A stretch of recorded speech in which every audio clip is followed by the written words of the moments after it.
1 in every 25 Americans who visits a hospital to get well ends up getting an infection during their stay, according to the Centers for Disease Control. A new federal program started last year penalizes hospitals with the highest infection rates by withholding 1% of its Medicare funding.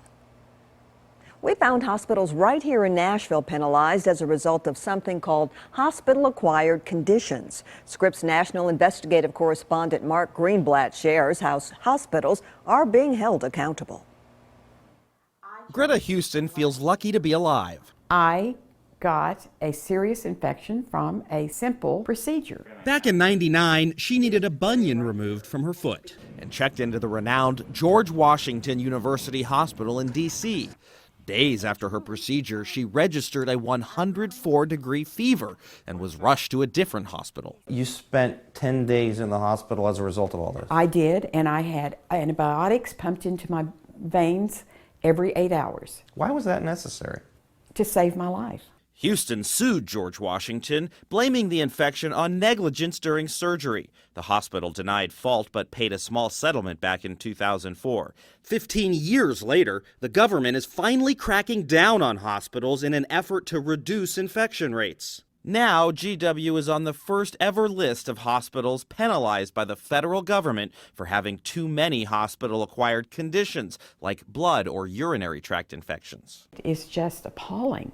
But turns out some of the nation's biggest and most well-known hospitals joined George Washington on the federal government's list of poorest performers. Medicare withheld money from the Ronald Reagan UCLA Medical Center, the Cleveland Clinic in Ohio, and even the Yale New Haven Hospital. It's part of a Get Tough approach the Centers for Disease Control supports, saying more than 700,000 patients still acquire hospital infections each year. Around 70,000 of those people will die while they're in the hospital. We traveled to CDC headquarters in Atlanta, where Dr. Arjun Srinivasan told us hospitals can often take simple steps to lower infection rates. As many as 70% of those infections are preventable through relatively simple and straightforward practices. Like more rigorous hand washing rules and removing catheters from patients sooner. But some hospitals feel unfairly singled out. The bigger the hospital is, the more likely they are to be penalized. Some of these larger hospitals do tend to admit larger numbers of patients. They may admit sicker patients.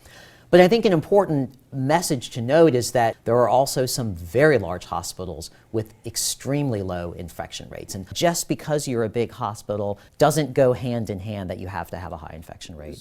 In Nashville, the penalized St. Thomas Midtown Hospital says that its team has put in a lot of work into these matters, now using interdepartmental work groups, which have helped it achieve significant reductions in hospital-acquired conditions.